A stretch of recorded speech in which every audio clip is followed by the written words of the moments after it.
Meu reino não é deste mundo, disse Jesus. E é sobre isso que estudaremos hoje, com base no capítulo 2 do Evangelho segundo o Espiritismo e também nas passagens correspondentes do livro Jesus e o Evangelho à luz da psicologia profunda, do espírito Joana de Ângelis, através do médium Divaldo Franco. Mas antes, inscreva-se no canal, ative as notificações, já deixa seu like aí, tá certo? Para não esquecer. E ao final, compartilhe esse vídeo com os amigos, tudo bem? Muito obrigado, vamos adiante. Neste capítulo, já inicia com aquela mensagem de Jesus a Pilatos, quando ele fala que meu reino não é deste mundo ou meu reino ainda não é aqui. Por que será que Jesus disse isso? Obviamente, porque as pessoas da época imaginavam que o reino de Deus seria instalado aqui na Terra sobre as mesmas premissas que levamos em conta para instalar os reinos humanos. E Jesus deixa isso muito claro, que não será dessa forma. Joana de Ângelis, comentando sobre essa passagem, tem uma frase muito interessante que diz o seguinte: essa busca de coisa nenhuma, a que se atribui demasiado valor, sempre conduz à solidão, ao desespero, ao vazio existencial, perturbando as melhores aspirações de beleza e de realização pessoal.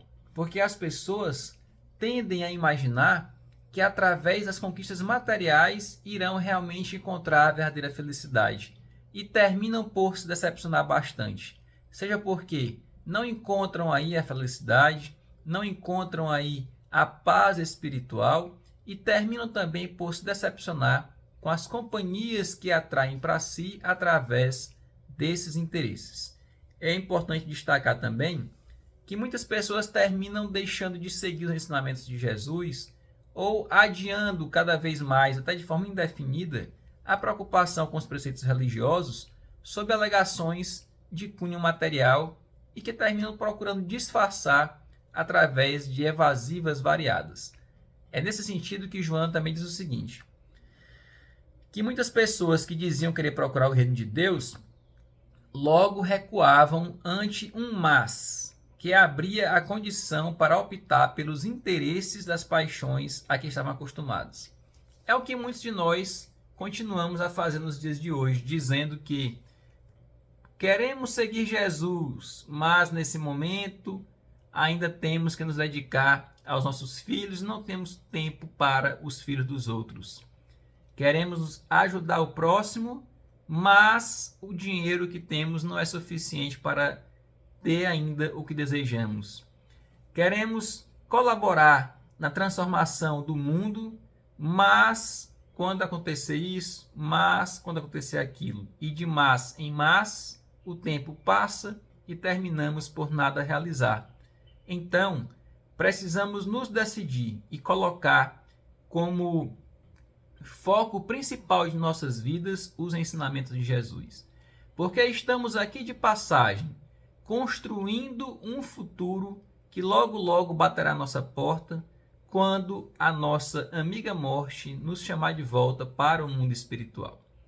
E como iremos nos apresentar diante de Deus, diante de Jesus, os nossos espíritos amigos, diante desse retorno?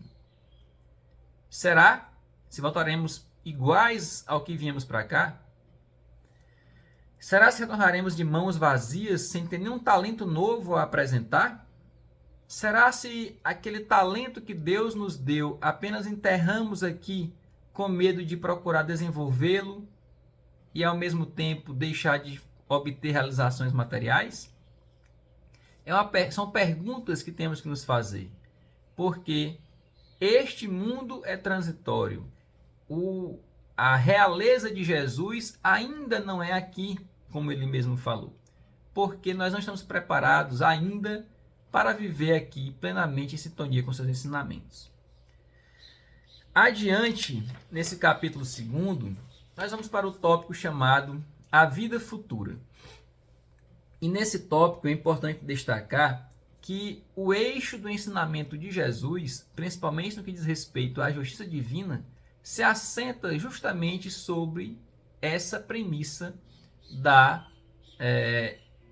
eternidade do Espírito, sobre a convicção de que essa vida agora ela é transitória, mas que nosso espírito sobrevive e que é no mundo espiritual que iremos continuar a evoluir cada vez mais, que viemos de lá e para lá retornaremos.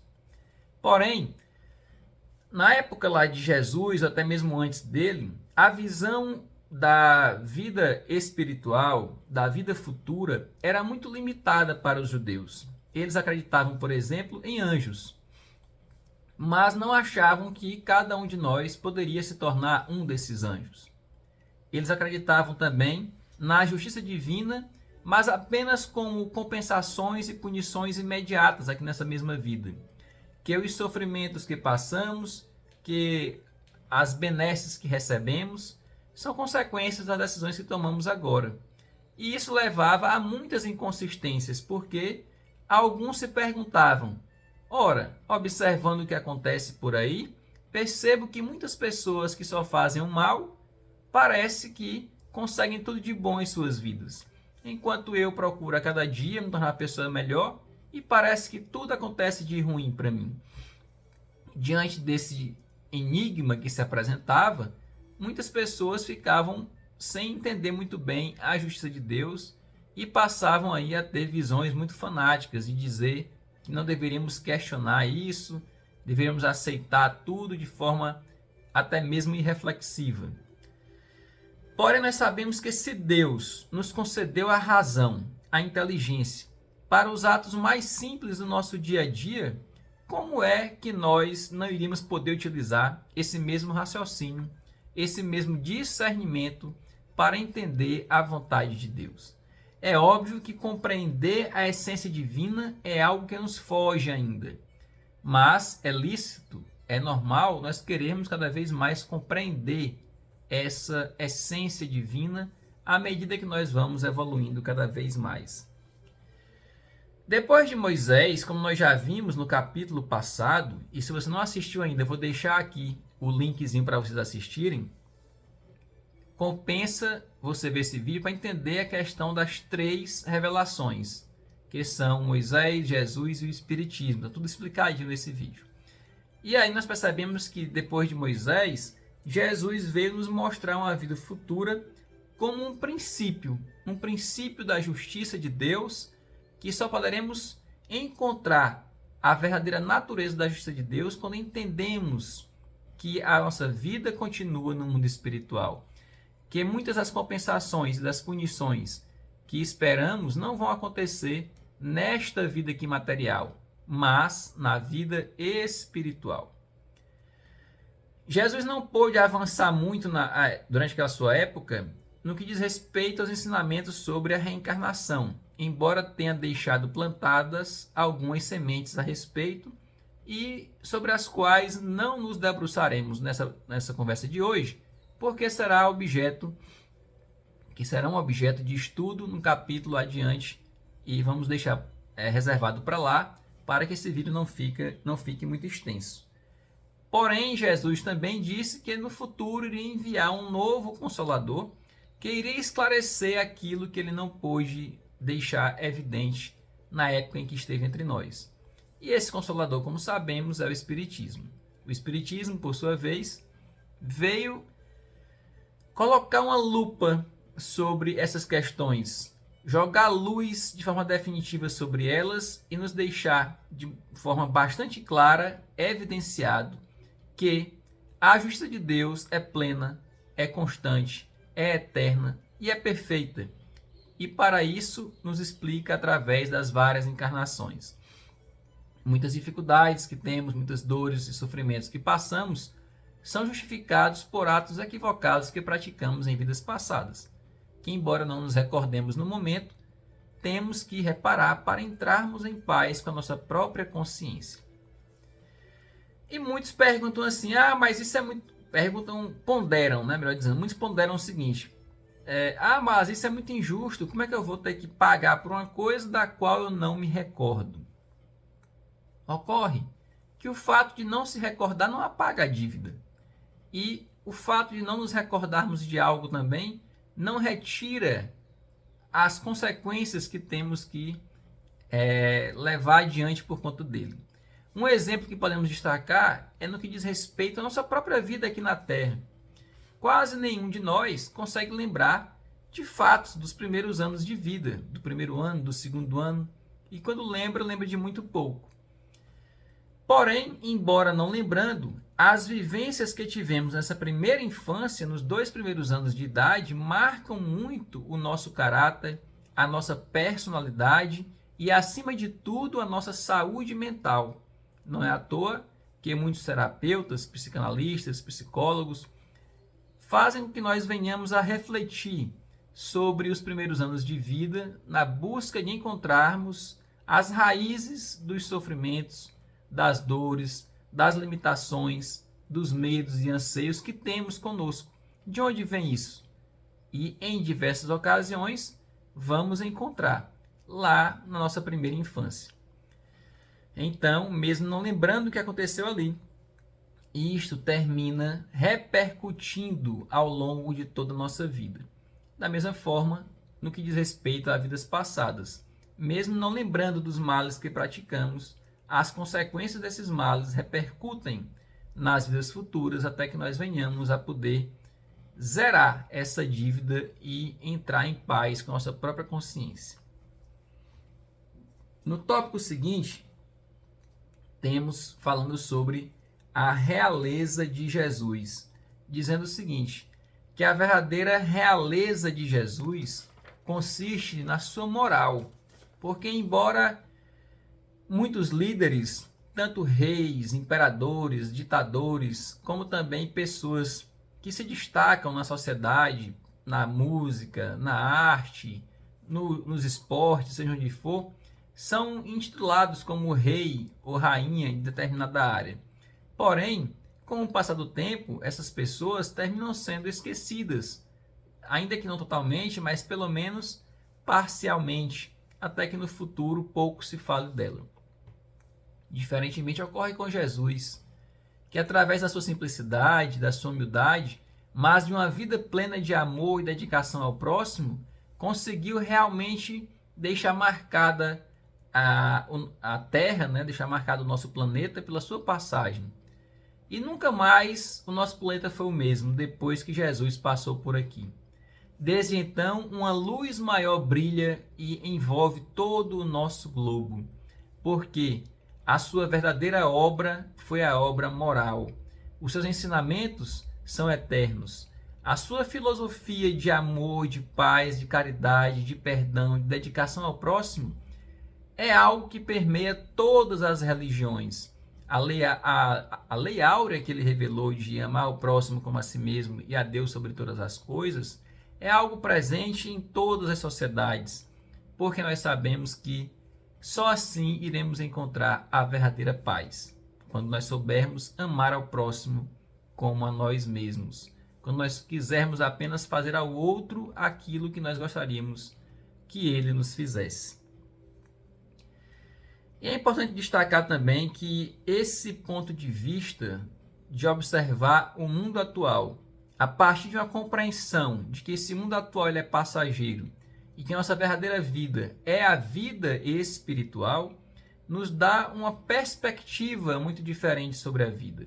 Nos capacita a compreender melhor as fraquezas do próximo e as nossas próprias fraquezas. Nos permite observar as situações do mundo com mais tranquilidade, mesmo diante das dores, das dificuldades, do sofrimento, nós somos capazes de parar, refletir e concluir que esta dor é momentânea e ela vai passar. E que se ela existe, é com a permissão de Deus. E se Deus permite, é por um motivo que é para a nossa evolução espiritual. Ocorre, porém, que nós somos como sementes. Não é à toa que Jesus narrou a parábola do semeador. Somos como sementes, algumas bastam ser jogadas ali à margem do caminho e mesmo diante de um solozinho rasteiro e infértil, já consegue frutificar. Outras precisam ser jogadas em solo bem apropriado, bem protegido de todo tipo de dificuldade, para que consiga começar a germinar.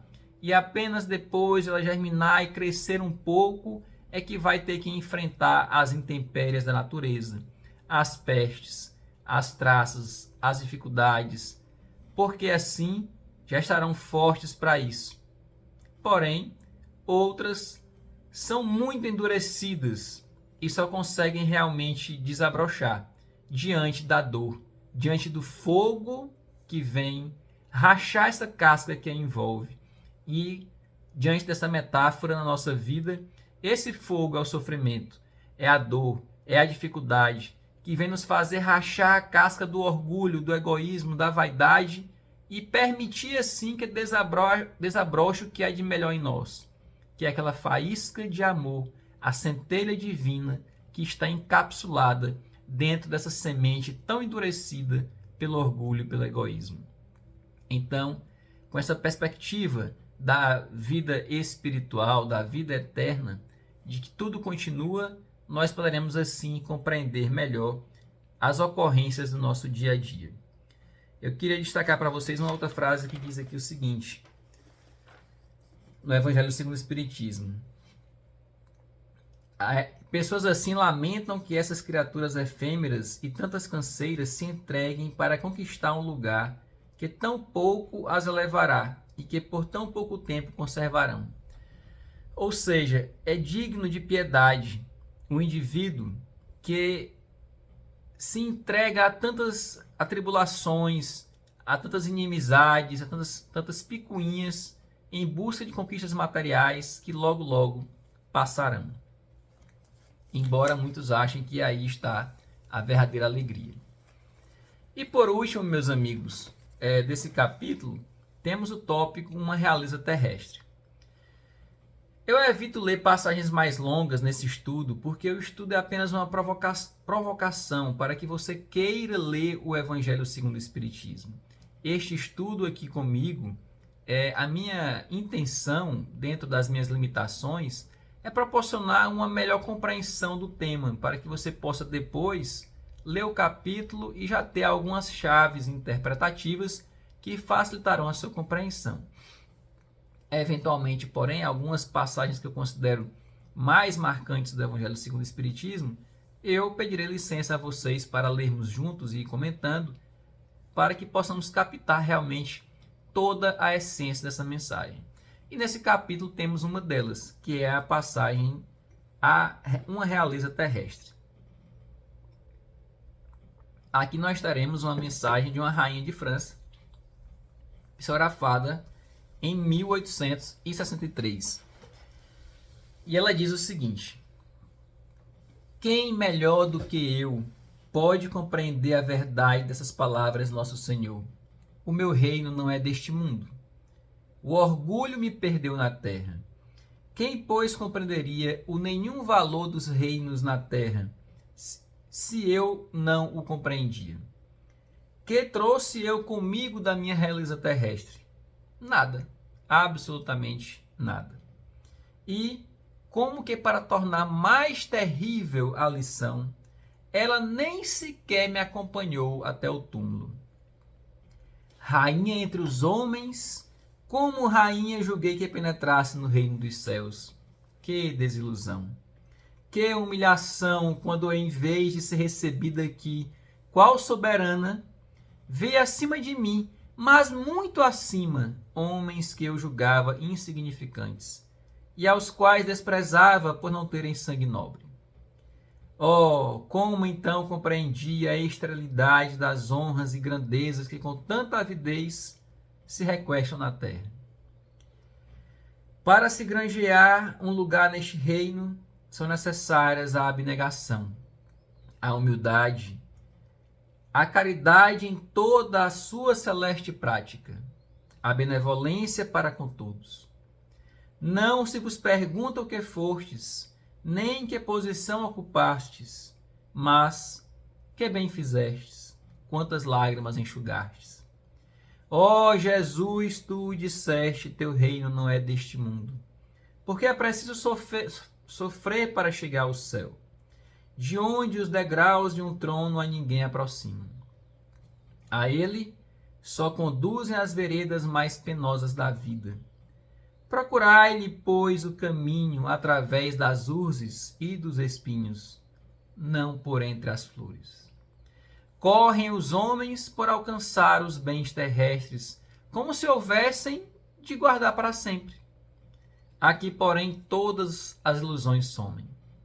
Cedo se apercebem eles de que apenas apanharam uma sombra e desprezaram os únicos bens reais e duradouros, os únicos que desaproveitam na morada celeste, os únicos que lhes podem facultar acesso a esta. Compadecei-vos dos que não ganharam o reino dos céus. Ajudai-os com vossas preces, porquanto a prece aproxima do Altíssimo o homem, é o traço de união entre o céu e a terra. Não o esqueçais. Então, meus amigos, o que essa rainha, essa que foi uma rainha de França, quer nos alertar, é que esses bens materiais que ela julgava tão importantes, de nada valeram na transição para o mundo espiritual. Que lá ela encontrou pessoas que julgava tão inferiores, muito acima delas. E quantos de nós teremos que passar por essa humilhação, de olharmos lá no mundo espiritual pessoas que por suas profissões, que não são valorizadas aqui na Terra, imaginamos serem pessoas inferiores ou menos importantes, e lá no mundo espiritual, devido à sua grandeza de sentimento, se colocam acima de nós. Ou mesmo pessoas que têm uma posição de destaque, mas se conseguem ter a humildade, o equilíbrio, a serenidade, também poderão ter esse mesmo destino positivo. Então reflitamos sobre isso. Qual tesouro estamos realmente querendo construir? O tesouro material ou o tesouro espiritual? Qual realeza pretendemos seguir na nossa vida? A realeza da vaidade, do orgulho e do egoísmo, ou a realeza de Jesus, que é a da caridade verdadeiramente vivida, da beneficência, da indulgência e do perdão? Cabe a cada um de nós fazer esse julgamento. Então, esta proposta de hoje do estudo do Evangelho era para essa reflexão. Então, que ao longo dessa semana nós possamos refletir sobre isso e focar realmente, já que o ano de 2024 está iniciando, um novo ciclo em nossas vidas, que possamos marchar firmemente junto com essas fileiras que pretendem seguir nosso Mestre Jesus. Que Deus abençoe a todos, dê um ano de 2024 de muita paz, muita realização, acima de tudo, de muita presença de Jesus em nossos corações, e que assim consigamos chegar ao final de mais esse ciclo solar melhores. Como diz Allan Kardec no Evangelho segundo o Espiritismo, o principal objetivo do espírita é a cada dia ser melhor do que no dia anterior. Então que Deus ilumine a todos, abençoe suas famílias e dê muita paz nesse ano que se inicia. Que a paz de Deus e de Jesus fiquem com todos. Não esqueçam aí, meus amigos, de deixar o like, compartilhar o vídeo com os amigos e se inscrever no canal, tá bom? Fiquem com Deus. Até a próxima. Tchau.